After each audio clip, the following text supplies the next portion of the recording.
First contact and cultural shock.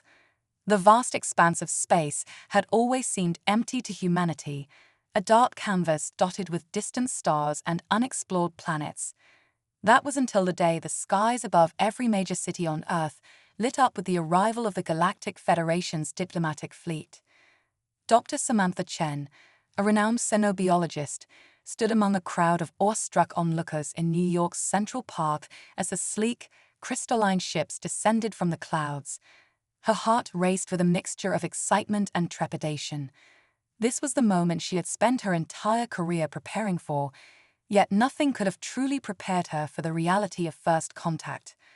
As the ships touched down, a hush fell over the crowd.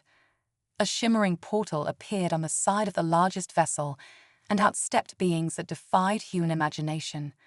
The lead alien, a tall, willowy creature with iridescent skin and multiple limbs, glided forward with an air of grace that seemed almost supernatural. "Greetings, people of Earth," the alien's voice resonated in perfect English, though no mouth was visible. "We are the Galactic Federation, and we come in peace." In the days that followed, the world was a flurry of activity. Governments scrambled to establish diplomatic relations, scientists worked around the clock to understand the advanced technology of their visitors, and the general public oscillated between excitement and fear of the unknown. Dr. Chen found herself at the forefront of these interactions, working tirelessly to bridge the gap between human and alien biology.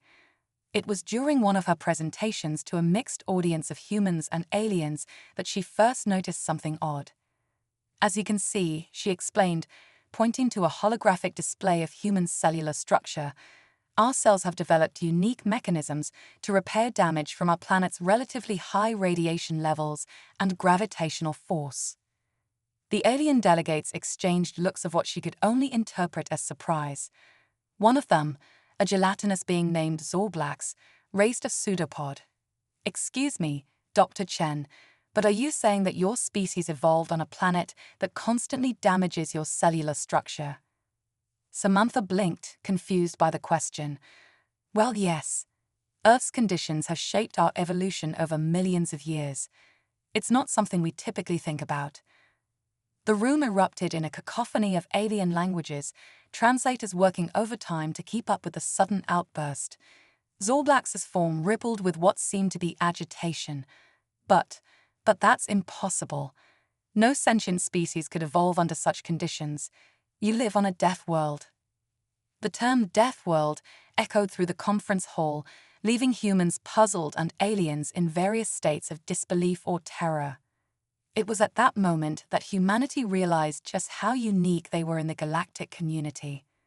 As the days turned into weeks, more revelations came to light. The aliens were astounded by humanity's resilience, adaptability, and sheer determination. Stories of human achievements, from scaling Mount Everest to deep-sea exploration, were met with a mixture of awe and horror by the galactic community. Admiral Xira, the leader of the diplomatic mission, called for an emergency meeting with Earth's united government. Dr. Chen, now serving as the chief human-alien liaison, sat in on the discussion. "Your species," Admiral Xira began, her crystalline form shimmering with barely contained excitement, "is unlike anything we've encountered in our millennia of space exploration. You've thrived in conditions that would annihilate most life forms in the galaxy. Your potential, it's staggering." The human representatives shifted uncomfortably, unsure whether to be flattered or concerned. President Emeka Okafor, chosen to speak for Earth, leaned forward. "Thank you, Admiral. But what does this mean for our place in the galactic community?" Admiral Xira's form pulsed with a warm light. "It means, Mr. President, that we have much to learn from each other. Your adaptability, your innovative thinking forged in the crucible of your harsh world, these are qualities that could revolutionize life throughout the galaxy." And so a proposal was born. The Galactic Federation would welcome Earth into its fold, but with a unique twist. Instead of humans being mere students of advanced alien knowledge, they would also become teachers. The plan was to integrate human professors into the prestigious Galactic Academy, an institution that had been the pinnacle of knowledge in the universe for eons. It was a bold move, one that sent shockwaves through the galactic academic community. Dr. Chen found herself selected as one of the first human educators to join the academy. As she prepared for her journey to the galactic capital, she couldn't help but feel the weight of responsibility on her shoulders. She would be representing not just her field of study, but her entire species. On the eve of her departure, Samantha stood on the balcony of her apartment, gazing up at the stars. The sky looked different now, knowing what lay beyond. She thought about the challenges ahead, the mysteries waiting to be unraveled, and the incredible journey humanity was about to embark upon. Little did she know that her experiences at the Galactic Academy would not only change her life, but would set in motion events that would reshape the very fabric of galactic society. As Earth's first ambassadors to the stars prepared to leave their home world, a new chapter in the story of humanity, and indeed, the entire galaxy, was about to unfold. The galactic classroom was in session, and humanity was ready to teach the universe a lesson it would never forget. The human professors arrive. The Galactic Academy, a sprawling complex of crystalline spires and bioorganic structures, floated serenely in the void of space. For millennia, it had been the center of learning for the most brilliant minds in the galaxy. But today, an unprecedented wave of nervous energy pulsed through its halls. Chancellor Zilix, a being of pure energy contained within an ornate exosuit, hovered anxiously in the grand atrium. Around them, a diverse array of alien life forms bustled about, making last-minute preparations for the arrival of their new colleagues. Are the environmental adjustments complete? Zilix's voice crackled with static-like concern. Professor Gloop, a gelatinous mass of highly intelligent protoplasm, wobbled in affirmation. Yes, Chancellor.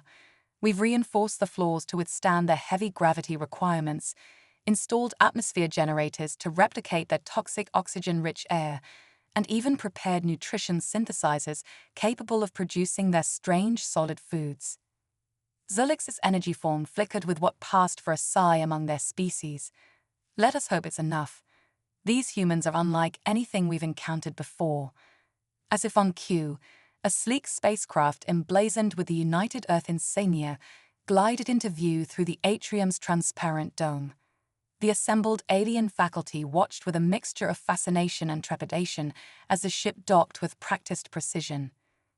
The airlock cycled, and out stepped Dr. Samantha Chen, followed by her fellow human professors.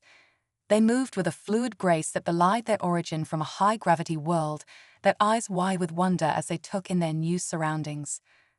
Welcome to the Galactic Academy. Chancellor Zilix's voice boomed, the exosuit amplifying their energy vibrations. We are honored to have you join our faculty. Dr. Chen stepped forward, a warm smile on her face. The honor is ours, Chancellor. We're excited to learn from you and share our knowledge as well. As the human professors were led on a tour of the academy, whispers and murmurs followed in their wake. Many of the alien students had never seen a human in person before, and the reality was both fascinating and terrifying. Is it true they drink hydrogen monoxide to survive? One student hissed to another. I heard they expose themselves to UV radiation for pleasure. Another replied in hushed tones. Dr. Marcus Okonkwo, a human expert in comparative xenobiology, overheard these comments and couldn't help but chuckle. He turned to the students, his dark eyes twinkling with amusement.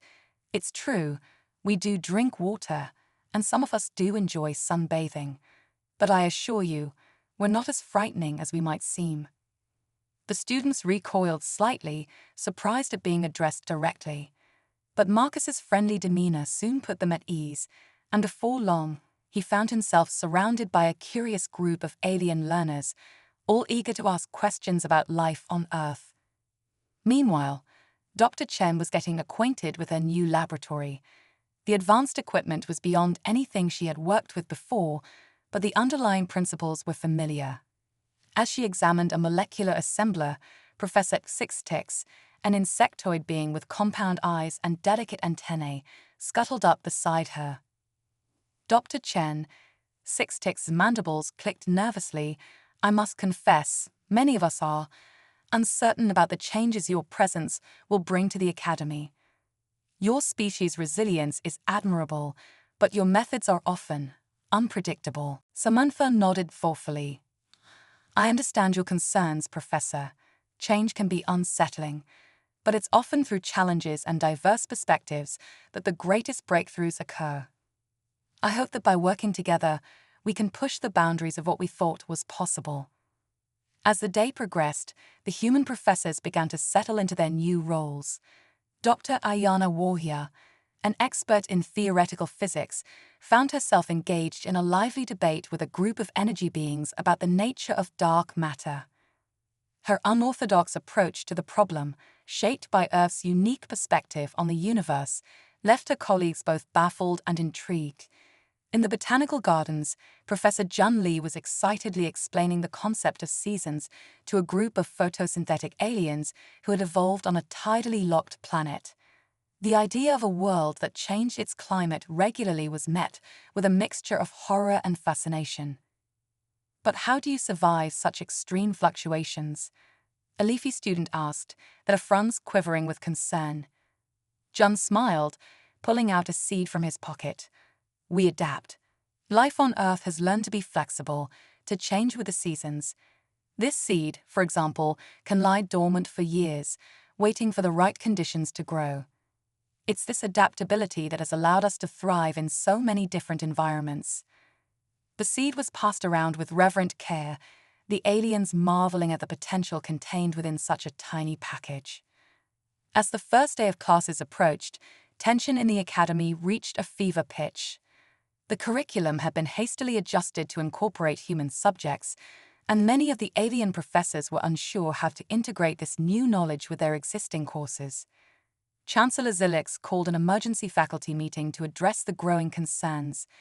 The grand lecture hall was abuzz with nervous energy as beings from across the galaxy gathered to voice their opinions. Order, please, Zilix's voice cut through the chatter.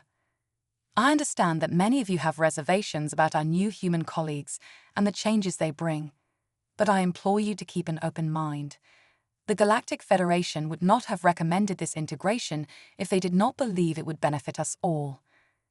Dr. Chen and her fellow human professors sat at the front of the hall, acutely aware of the many eyes, sensory organs, and electromagnetic receptors focused on them. Samantha stood, her posture straight and confident despite the palpable tension in the room. Esteemed colleagues, she began, her voice clear and steady, we come to you not as conquerors or saviors, but as fellow seekers of knowledge. Earth may be different from your worlds, but it has taught us valuable lessons about resilience, adaptability, and thinking outside the box. We don't aim to replace your wisdom, but to complement it. Together, we can explore new frontiers of understanding that neither humans nor the Galactic Federation could reach alone. Her words seemed to resonate with many in the audience. The nervous murmurs began to shift into sounds of cautious optimism. Professor Glut's gelatinous form rippled with what might have been excitement. I, for one, am eager to learn about the human perspective on molecular gastronomy.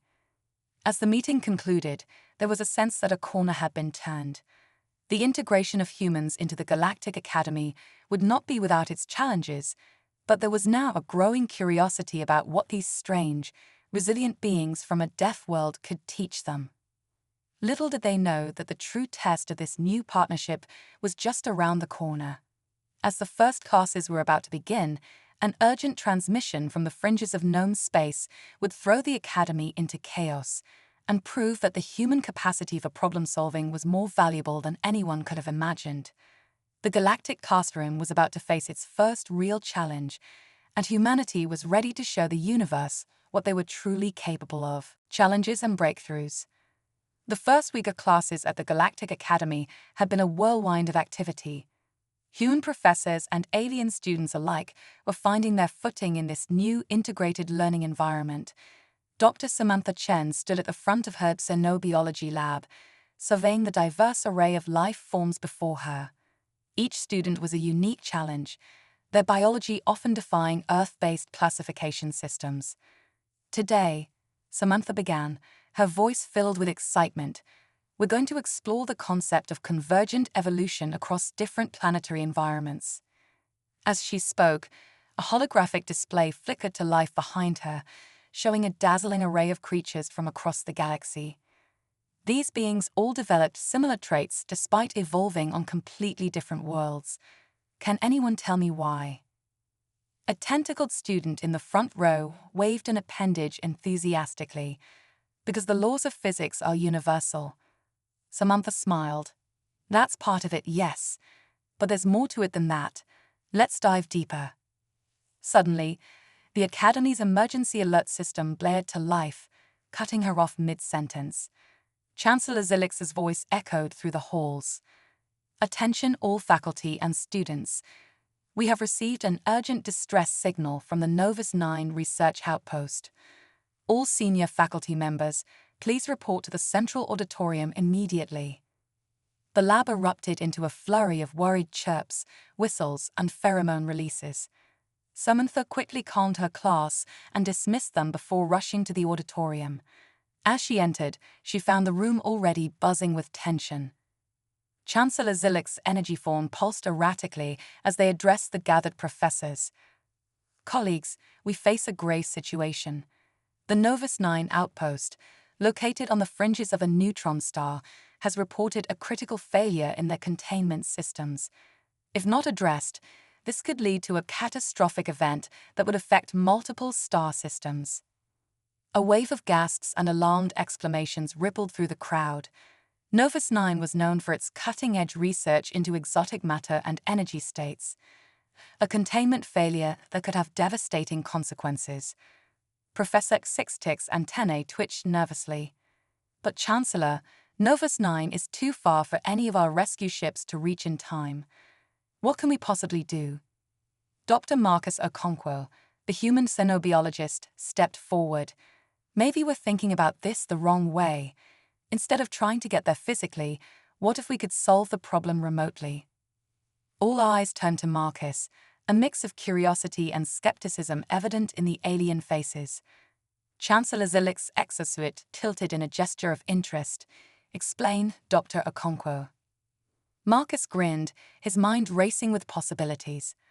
On Earth, we've developed sophisticated remote operation systems for handling dangerous materials. If we could adapt that technology to work across interstellar distances, we might be able to guide the Novus 9 team through the containment process. The auditorium erupted into a cacophony of discussions. Some professors were intrigued by the idea, while others dismissed it as impossible. But as the debate raged on, a small team began to form around Marcus, their diverse expertise coming together to tackle the problem from multiple angles. Dr. Ayana Warrior, the theoretical physicist, quickly saw the potential. We could use quantum entanglement to achieve near-instantaneous communication. But we need to boost the signal strength significantly to cover that distance. Professor Gloop wobbled excitedly. My research into exotic matter could help with that. We could create a hyper-dense communication relay. As the team worked feverishly, the rest of the academy rallied to support them. Students volunteered to run simulations, alien professors offered insights from their vast collective knowledge, and the engineering department worked around the clock to modify existing equipment. Days passed in a blur of activity. The team faced countless setbacks, power fluctuations, signal degradation, and the challenge of translating their instructions into something the Novus 9 team could implement with their limited resources. On the fifth day, as exhaustion began to take its toll, Dr. Chen made a breakthrough. She had been poring over the biological data from Novus 9, trying to understand why their attempts to stabilize the containment field kept failing. It's the radiation, she exclaimed, bursting into the makeshift command center they had set up. The neutron star's emissions are affecting the biological components of their systems. Their safeguards aren't accounting for the cellular degradation. This revelation was the key they needed. With this new understanding, the team was able to recalibrate their approach. They devised a series of radiation-hardened protocols that the Novus 9 team could implement using materials on hand. As the final hours ticked down, the entire academy held its breath.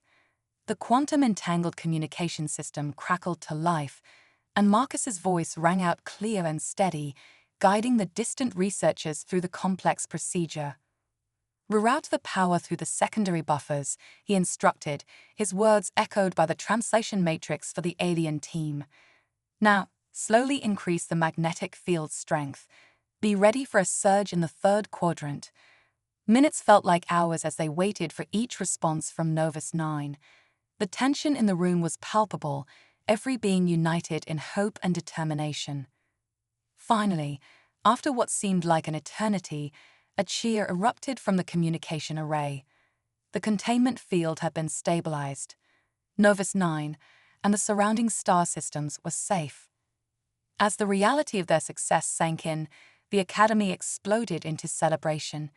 Beings of all species embraced, their differences forgotten in the joy of shared achievement.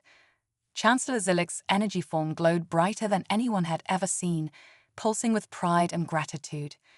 In the days that followed, news of the Galactic Academy's feats spread across the cosmos.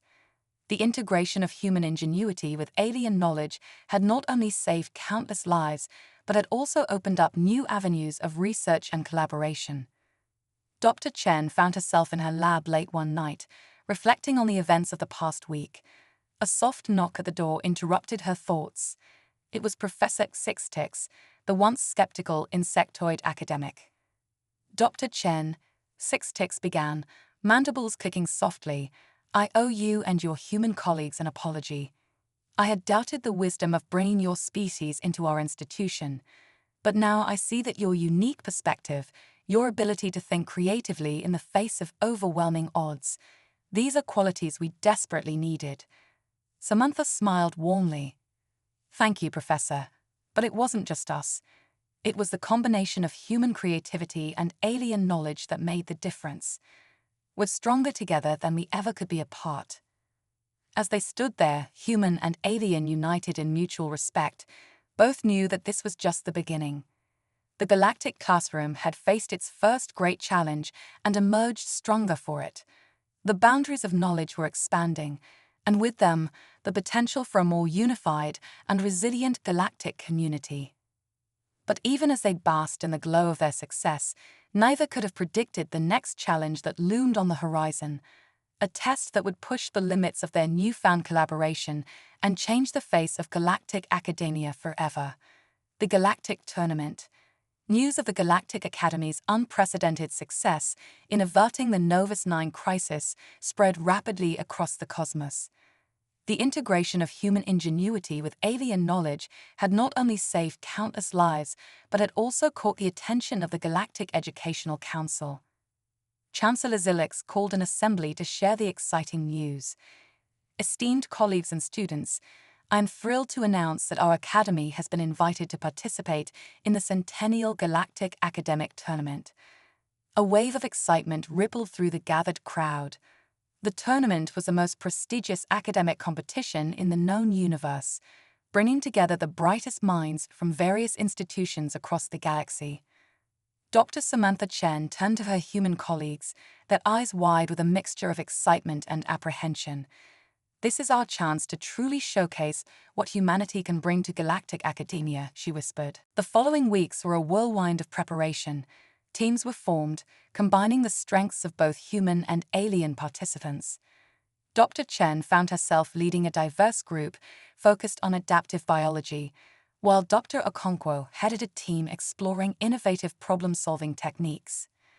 As the tournament approached, tension mounted. The Academy's unconventional new methods were met with skepticism from traditional powerhouses like the Zorblaxian Institute of Higher Cognition and the quantum hive mind of Betelgeuse. The competition began with a series of mind-bending challenges. In the theoretical physics round, Dr. Ayana Warrior's team stunned the judges with a novel approach to reconciling quantum mechanics with gravity, drawing inspiration from both advanced alien mathematics and human philosophical concepts. The engineering challenge saw Professor Jun Lee collaborating with a group of silicon-based life forms to design a self-repairing habitat suitable for multiple species. Their design, which incorporated principles from Earth's diverse ecosystems, was hailed as a breakthrough in xenoarchitecture. But it was in the final round, a real-time crisis management simulation, that the true value of human-alien collaboration shone brightest. Faced with a scenario involving a rapidly evolving plague on a multi-species space station, the Academy's team demonstrated unparalleled adaptability and out-of-the-box thinking. Dr. Chen's insights into Earth's evolutionary responses to diseases, combined with the vast biological knowledge of her alien teammates, led to a solution that left the judges speechless.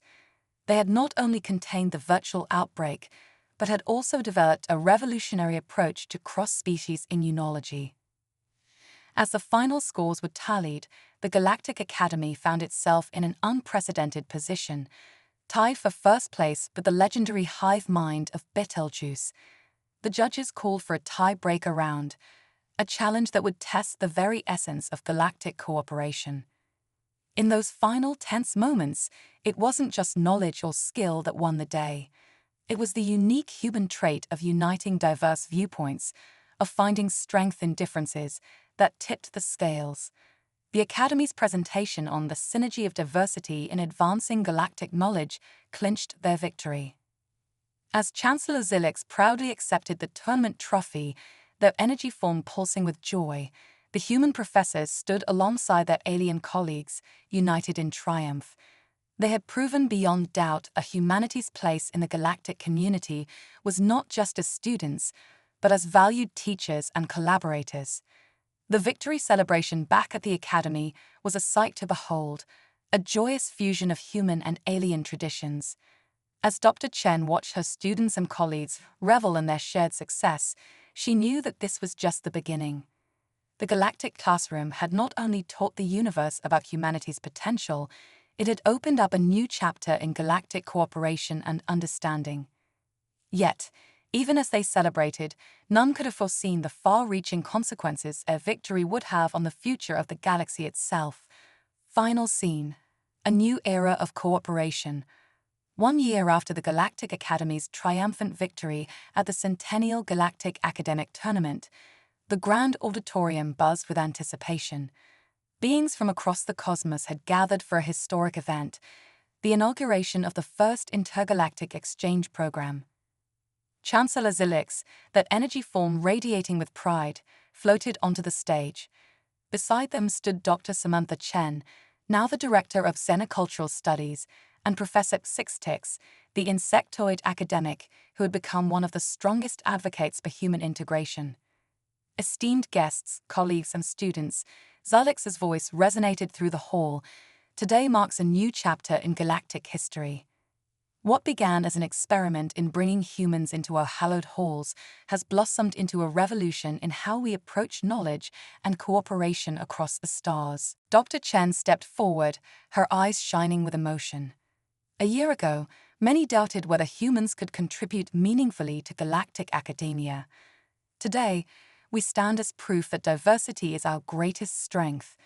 This exchange program will not only bring humans to alien worlds, but will also see beings from across the galaxy studying on Earth. Professor Sixtix's antennae quivered with excitement as they addressed the audience. Our collaboration has already yielded remarkable advancements. The cross-species immunology research sparked by the tournament has led to breakthroughs in treating pan-galactic diseases. The adaptive problem-solving techniques developed by our human colleagues have revolutionized our approach to stellar engineering. As they spoke, a holographic display behind them showcased images of human and alien students working side by side on various worlds. Each scene was a testament to the power of cooperation and shared knowledge. Chancellor Zilix raised their appendages for silence. But perhaps our greatest achievement is not measured in scientific breakthroughs or academic accolades. It is the bridges we have built between cultures, the understanding we have fostered between species that once saw each other as alien. The Chancellor's form pulsed with a warm glow. And so, it is with great pleasure that I declare the Intergalactic Exchange Program officially open. May it serve as a beacon of hope and unity for generations to come. The auditorium erupted in a cacophony of cheers, whistles, and bioluminescent displays of joy. As Dr. Chen looked out over the sea of diverse beings, she caught sight of her fellow human professors. They shared a moment of silent understanding, acknowledging how far they had come and the incredible journey that still lay ahead. As the celebration continued, a small group gathered in a quiet corner of the auditorium. Dr. Okonkwo, Professor Gloop, and a young Arcturian student were huddled over a holographic projection. "You see," Dr. Okonkwo explained, his voice low with excitement, "if we combine the quantum tunneling principles we developed for the tournament with the Arcturian's natural phase-shifting abilities." Professor Gloop's gelatinous form rippled with understanding. "We could potentially create a method of instantaneous galactic travel." The Arcturian students' eyes widened, all 7 of them blinking in rapid succession. "That would revolutionize everything: exploration, communication, cultural exchange." Dr. Chen overheard their conversation and smiled to herself. This was the true power of the Galactic classroom, not just the sharing of existing knowledge, but the creation of new possibilities through collaboration and diverse perspectives. As the inaugural ceremony drew to a close, beings from 100 worlds mingled, sharing stories, ideas, and dreams for the future. The boundaries between species and cultures blurred, replaced by a shared sense of wonder and purpose. Dr. Chen found a quiet moment to step out onto a balcony overlooking the sprawling academy grounds. The twin moons of the galactic capital world hung low in the sky, casting a soft glow over the landscape. As she gazed up at the stars, each one now holding new meaning and potential, she couldn't help but feel a sense of awe at how far they had come. A gentle hand on her shoulder startled her from her reverie. It was Chancellor Zilix, that energy form softly pulsing. "Quite a view, isn't it, Dr. Chen?" The Chancellor's voice was warm with affection. Samantha nodded, smiling. "It's beautiful. And to think, a year ago, I was staring up at these same stars from Earth, never imagining I'd be here." Zilix's form shimmered with what Samantha had come to recognize as laughter. "And we never imagined how much we needed you. All of you, here with us. Your humanity has taught us more than we ever expected."